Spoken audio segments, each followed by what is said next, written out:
ኢትዮጵያ ሲባል ብዙዎች ያለቀሱት ብዙዎች ሕይወታቸውን ለመስዋዕትነት ያዘጋጁት ደማቸውን ያፈሰሱት አንዳንዶች ደግሞ በትናንሽ ፍራንክ ኢትዮጵያን የሸጡት ለምንድን ነው? ኢትዮጵያ ማናት? ኢትዮጵያ ምንድናት?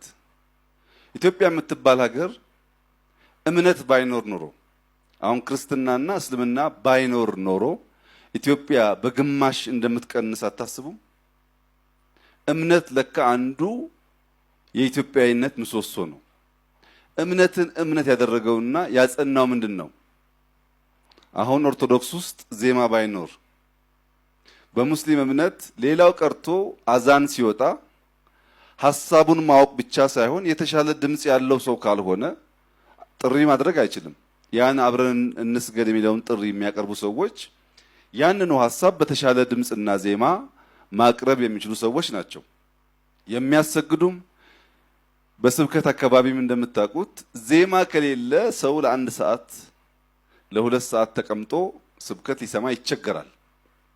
ከዜማ አንጻር በሁሉም እምነት ውስጥ የአርት በጥቅሉ ያለው ሚና እጅግ ከፍተኛ እንደሆነ ይታያል።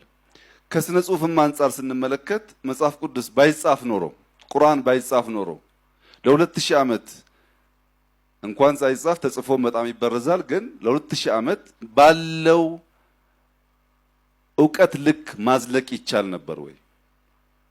ጽሁፍ ባይኖር ዜማ ባይኖር የተለያዩ የአርት ስራዎች ባይኖሩ እምነት 2000 ዓመት እንዲዘልቅ ማድረግ አይቻልም። እምነት ደግሞ አንዱ ምሰሶ ነው የሀገር። ባህልን እንመልከት። ባህል ባይኖር ኖሮ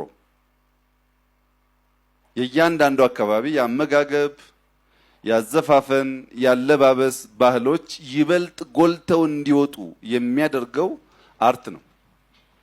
የሚያስተዋውቀው ከትውልድ ትውልድ እንዲሸጋገር የሚያደርገውም አርት ነው። ካልቸር በግለሰብ ደረጃ ያለም በማህበረሰብ ደረጃ ያለም ባህል አንድ ምሰሶ ነው። ይህንን ባህል በማሸጋገር ደረጃ የአርት ሚና ከፍተኛ ነው። አርት ሲባል ስዕሉ ሳይሆን አጠቃላይ ማለት ነው። ኢትዮጵያ የምትባል ሀገር በካርታ የምናቃት